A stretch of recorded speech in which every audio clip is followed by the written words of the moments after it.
Wealth inequality. It can be gauged as a personal reality, or mapped as a social condition. No matter how it's conceived, there's a gulf between the wealthy and the rest. And it's significant. Debates about the divide occur on three levels. The question will be asked here in terms of philosophical ethics. The ethical dilemma is fundamentally a tension between two values: equality and freedom. Valuing equality means resisting wealth imbalances, even at the cost of individual liberty. Privileging freedom implies respecting individual rights, even when that means accepting wealth differences. Between these two, everyone eventually will have to make their own decision. And while there are no right or wrong responses, there definitely are better, and worse, understandings of what the decision means. Tracing the contours of the dilemma starts with equality. There are three variations of this ethics, and the first is direct: everyone the same. It's easy to envision this kind of society. Families occupy indistinguishable apartments. Every Friday they receive an identical bundle of necessities and luxuries: bread, clothing, wine, chocolate. The ethical demand for equality is satisfied. But there's an intrinsic problem. Sooner or later someone is going to want more wine. And someone who likes chocolate is going to make a trade. Immediately, there are two outcomes. First, while a few people benefit, no one loses. So it's very difficult for anyone to complain. Second, even though no one loses, inequality begins. It's inevitable, because some people getting ahead means that others fall behind. The technical term for this dynamic is a Pareto efficiency. And the point is that straight equality won't endure when people with different desires engage in free exchange. Consequently, if an egalitarian pattern of wealth distribution is going to be maintained, then either different desires, or free exchange, will need to be prohibited. And prohibitions require enforcers. But this implies that equality is already gone. It's ruined because the enforcers are getting their way, while others aren't. This internal contradiction in the egalitarian world can be papered over. One reliable strategy is to call the enforcers first among equals. Intellectually, this may be smooth. But it won't feel that way for the second among equals. For those who live on the wrong end of the directives, and of the controls. The difficulty with maintaining pure equality in the real world leads to a second, and more flexible version of egalitarian ethics. The primary advocate is John Rawls. His difference principle states: social and economic inequalities are ethically justified if, and only if, they are to the greatest benefit of the least advantaged members of society. Here's how the principle translates as politics. His name was Hubert H. Humphrey, and he set forth a moral test for our country. He said the moral test of a nation is how it treats people who are in the shadows of life, people who are poor, unfortunate, and really struggling. More abstractly, here are four societies. Within the rule of the difference principle, which one is ethically preferable? It's going to be C, because people are allowed to engage in a world of economic exchanges that are mutually beneficial. But no one may get ahead at the expense of the neediest. So, to save the egalitarian ideal, Rawls makes two changes to pure equality. First, he realigns the idea of equality with the imperative that no one may be left behind. Second, he allows wealth imbalance, as strictly controlled, into society. In theory, this idea works. There's a problem in practice though. What happens if there are a few members of a society who swallow up all generosity, and convert it to misery? For example, a heroin addict may consume tremendous resources. There are methadone clinics to establish, and hospital stays to cover. Homeless shelters need to be constructed. All that is expensive, and the money has to come from somewhere. No doubt some will be subtracted from the luxuries of the 1%. But some will also detract from those waving the signs of the 99%. And, in the end, no matter how much is spent to rescue the addicted, there will always be those who fall back into the drugs, and into the need. Finally, the problem with the difference principle is that it holds the entire society hostage to the Sisyphean task of rehabilitating the least fortunate. When equality means that no one gets ahead unless the poorest of the poor do, then the bottom 1% ends up holding the rest to infinite ransom. This drawback in the difference principle leads to a third version of equality ethics. Utilitarian theory was pioneered by John Stuart Mill and Jeremy Bentham. Together, they argued that the ethically right act was always the one bringing the greatest good and happiness to the greatest number of people. There's a happiness calculation at the core of this idea. It counts the felicity of every member of society, and seeks to maximize the total. Importantly, no one person weighs proportionally more, or less, in the calculation. The rich, poor, and everyone else are simply stacked up, their happiness is counted, and the higher the total, the better. Which means the ethics of equality can go forward, without getting tied down and held back by any lagging individual, or marginal group. As an example, given these societies, D is the preference. When you account for every individual's reality, add them together, and then draw conclusions exclusively from the total, it's clear that the greater wealth of the vast majority justifies the slight decline of the very few. So far, the theory works. But a worry is rising. It's that if we keep going down this line, then, eventually, the strength of the commitment to equality is going to come into question. How about when we reach society E? Does the still greater total wealth for almost everyone justify the few's drastic impoverishment? For the staunch utilitarian, it looks like the answer may have to be yes. But that's only true if total money in society exactly equals total happiness. In reality, it doesn't. At least not if the law of diminishing marginal utility holds. The intuitive idea here is that the more and better you get of something, the less good it feels. So, when you're thirsty, the first gulp of water satisfies more than the second. And, when two people are thirsty, you generate more total happiness by giving both a glass of tap water, than you do by giving one a bottle of expensive French Perrier, while leaving the other parched. If that's right, then the ethics of utilitarianism tends toward an equal society. Concretely, it's impossible to justify one person having the money to buy a Rolls-Royce, while others have no car, because the happiness generated by two people with Buicks is greater than the satisfaction of one with a Rolls. Here's how that point sounds when it's made in the real world. Well, you're in the 1%, and we're in the 99%. What? Let me ask you a question. Hold on. Could pay their student Let me ask you a loans, question. Could get off of food stamps, could be successful. Let me ask you a question. Just like you. What are you driving? Hold on. They don't have a Hold on. car. The rule is that when you have very little, it doesn't cost much to create happiness. And, when you have a lot, adding pleasure gets expensive. If that's right, then wealth should be transferred from the rich to everyone else, because that maximizes total well-being. The initial conclusion is that utilitarianism justifies wealth redistribution, and serves the ideal of equality. There remains a single problem though. It resembles the difficulty resolved by the law of marginal utility, but it's more remote.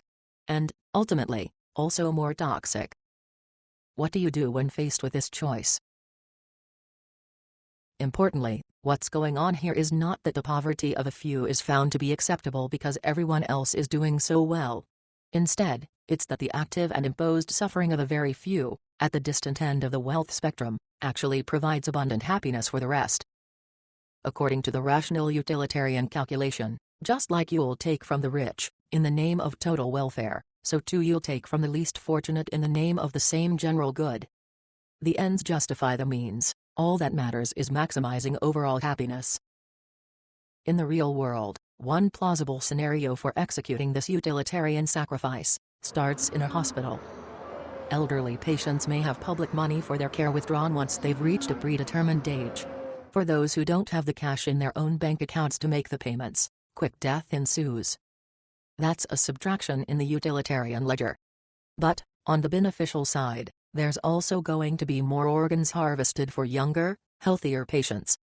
The sacrifice is a few months of life stripped away from a few unwell geriatrics, and, in return, there are multiple transplants for younger men and women whose lives resurge. In essence, this is wealth redistribution. It just moves in the opposite direction. Instead of taxing the richest in the name of the 99%, we're taking from a very few and miserable lives, to serve the rest. Finally, this utilitarian sacrifice comes in multiple variations. For instance, it might be that developing a disease remedy is facilitated by subjecting a few unwitting indigents to lethal medical experiments. To do the work, you need human subjects, then most of them will die. If you could cure cancer by killing one person, wouldn't you have to do that? Yes. But it's also true that the ideal of equality is losing some of its luster. Concluding.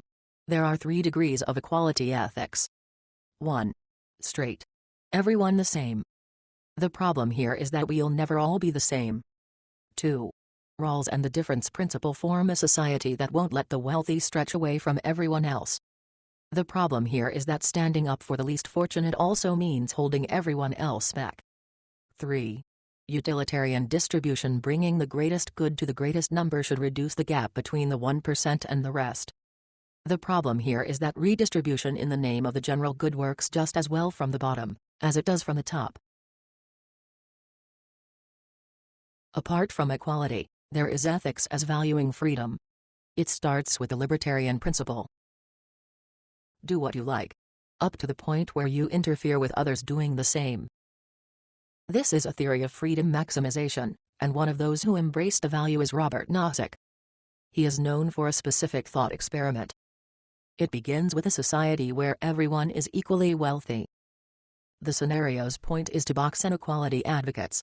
They're forced to start from a pattern of wealth distribution that they can't find objectionable. Next, step 2.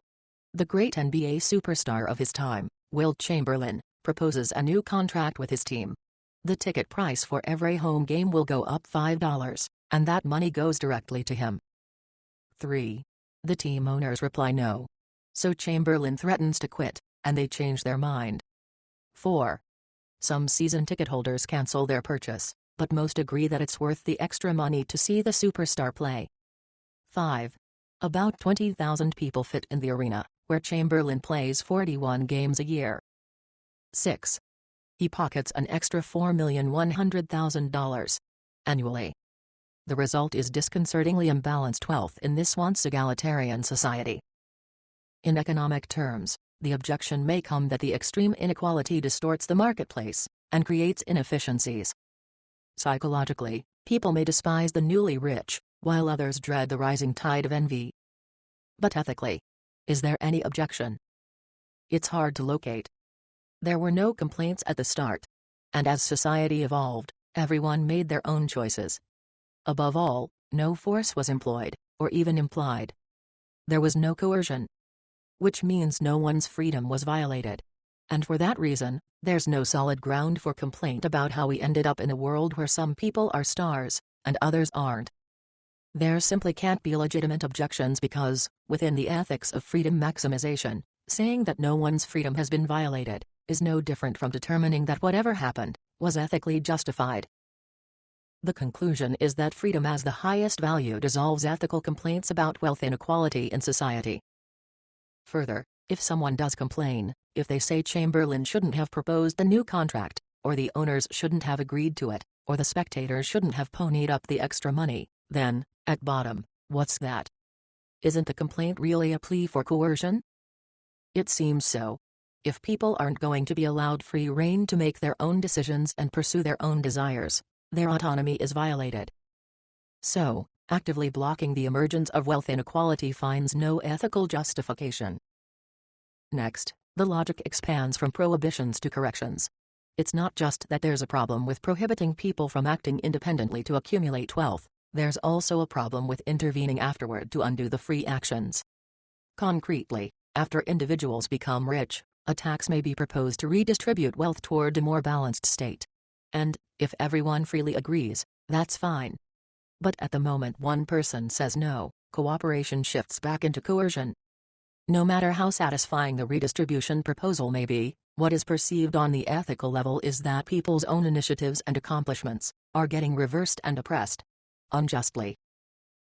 In the end, it's not only that the ethics of freedom allows wealth inequality, it also debilitates the remedies of the egalitarians. Concluding. This reasoning is solid, and hard to stop once you buy the premise. Once you begin doing ethics from the privileging of freedom as the highest value, then you're committed to letting people gather in arenas, or on Wall Street, and accumulate fortunes. A final question remains. Is there any ethical stand that can be taken against a society where 1% corrals a third of the money? For libertarian ethics, the only way to answer affirmatively is to assert that wealth inequality has converted into a threat to freedom. The situation, in other words, is delicate. On one hand, human freedom expresses itself as individuals going their own way. On the other, people going their own way means some get ahead, while others fall behind, and that outcome may end up impeding the same freedom that got everything started. So, the ethical charge against wealth inequality would be that the autonomy of the fortune hunters has gone too far. The economic imbalance they're creating is restricting opportunities for others. The technical term for this dynamic is an excess economy, which is one where a potential, or a force, or a desire, first surges. Then it twists back and destroys itself. As an example, think of smoking. One cigarette today leads to two tomorrow, and then goes out of control until, finally, the smoker's diseased body expires. What's pertinent here is that it's the desire to smoke that twists back and kills the desire to smoke. The desire is excessive, in the sense that it suffocates itself. And, returning to the main subject, the analogy is that just as smoking burns itself out, so too free action in the open marketplace twists back, and then suffocates freedom more generally. That's the insinuation in this exchange. Wait, hold on. You want to share your success, but you started out with 2 clients before you had 20,000. You should want to help the next guy. I am helping the next Good. guy. Well, I'm helping them. more. I'm helping my clients by giving them services that they want. I'm employing 150 people. How many people do you employ? I'm in the mortgage business. I wish I employed 150 people. Well, let's stop. Well, go do it. The problem is I'm doing it. I'm doing my share. Why aren't you doing yours? Everything depends on the answer. Inside libertarianism, the only objection to wealth inequality that commands respect is the claim that those who have accumulated fortunes are impeding others from doing the same. Perhaps the case could be made that members of the 1% embrace cronyism. Opportunities are only traded and whispered among an established elite. If that's right, then the independence of some is limiting and impeding others. Wealth inequality, which was originally a sign of freedom, becomes a symptom of oppression. So, the philosophical and ethical question comes into focus. Are we free individuals in an open marketplace? Or has freedom gotten out of control and become self-destructive? The question has been investigated by Gilles Deleuze. In his language, the pure kind of freedom which makes space for others is called potency. It is expansive and catalyzing. At the other extreme, the kind of freedom which twists back against itself and oppresses is called power. En revanche, la joie, c'est l'effectuation d'une puissance. Encore une fois, je ne connais pas de puissance qui soit méchante. Ce qui est mauvais, c'est pas la méchanceté, c'est empêcher quelqu'un d'effectuer sa puissance. La confusion du pouvoir et de la puissance, elle est ruineuse parce que le pouvoir sépare toujours les gens qui sont soumis de ce qu'ils peuvent. So, freedom expressed as potency is catalyzing, while freedom expressed as power separates people from what they can do. Fleshing this out, here are 2 examples from the economic world. First, the finance corporation Goldman Sachs construes its brand as a narrative of potency. Here's how they articulate the idea. I asked the NCAA why there were no first and second round men's and women's tournaments in Louisville. They said, unless you build one downtown, we don't need to come to Louisville. Where there's a will, there's a way. It was how do you put together a package and a financing that investors will have faith in and ultimately buy and believe in the future growth of downtown Louisville and the ability of this arena to generate revenues. This arena will change the economic vitality of the city of Louisville. The growth of this company has just been tremendous. All of these buildings will be renovated. I've managed to get all the shifts I need and work as much as I want. That was an idealized narrative, created originally to promote a corporate image. But it's also a clear vision of what potency looks like in the marketplace. Independence fuels opportunities. And while there's no doubt that the Goldman financiers in white shirts and blue ties are getting astronomically more money out of this economic engine than the waitress, there's still no ethical objection. There can't be, because no one's freedom is being constrained as the arena goes up. If anything, it's the opposite. On the other side, Goldman Sachs is more than an engine of potential. It is also an institution of power, which means oppression. It's a kind of machine where freedom gets out of control, it twists back and consumes itself by separating individuals from what they can do. Here's an example. We arrive at the meeting at 5 p.m. It's the Friday before the Memorial Day 3-day weekend, and guess what? We are sitting there waiting. A couple guys left. Okay, when the guy showed up at 10 o'clock, 5 hours late, he passed around an attendance sheet. And he said, you know, the lesson today is about waiting for people that are more important than you. And he said, someday there'll be a billionaire you need to get to. He's going to make you wait in his lobby. Okay, you need to be conditioned for that. And then he got up and he left. And what happened to those new hires who left early? They were promptly fired. In the meeting room, there was no coercion in the sense that we normally understand the term. No one was prohibited from walking out the door. Still, there was a draining of human potency. First, there were the hours wasted as people sat aimlessly waiting. Then came the withering lesson that success requires servility. Finally, those few who refused to see their potential ridiculed were fired. If anything, within the ethics of freedom, it's the ones who stayed who should have been fired. Regardless of who loses their job, the ethical problem with the 10 p.m. meeting is not that employees were told something that wasn't true. Everyone knows, or should know, that Wall Street is for sharks. The problem is that the allure of hyperwealth has twisted human freedom against itself. The desire to make a fortune is no longer about creating opportunities, but destroying them. Instead of being vitalizing and liberating, the money becomes sad and domineering. In the end, there are 3 contact points between freedom ethics and wealth inequality. The accumulation and possession of vast riches is justified. Attempts to rebalance wealth in society through common redistribution mechanisms, and in the name of equality, are revealed as unjustifiable scenes of coercion. Wealth accumulation stops being justified when it represses freedom. The broad result is, no direct ethical argument may be leveled against a society where a small percentage of individuals hoards a large share of the money. Nevertheless, an indirect argument may be mounted. If, and only if, it can be shown that wealth inequality is no longer a sign of expanding freedom, and instead has become a symptom of oppression, then, the conclusion is that wealth concentration must be alleviated. Finally, the general conclusion to the question about wealth inequality on a level of philosophy and ethics. There are 2 irreconcilable approaches. Like the difference between a painter and a musician, neither is right nor wrong. They only conceive the world in different ways. That's why, ultimately, there can't be any debate between them, only a decision.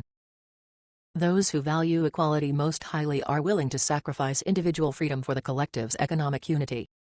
The task that remains is to implement their conception of justice. There are 3 possibilities.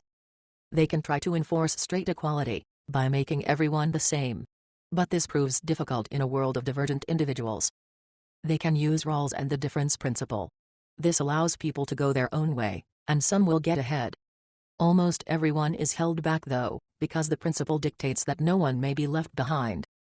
Finally, the utilitarian option maximizes total well-being within an egalitarian framework for mainstream society.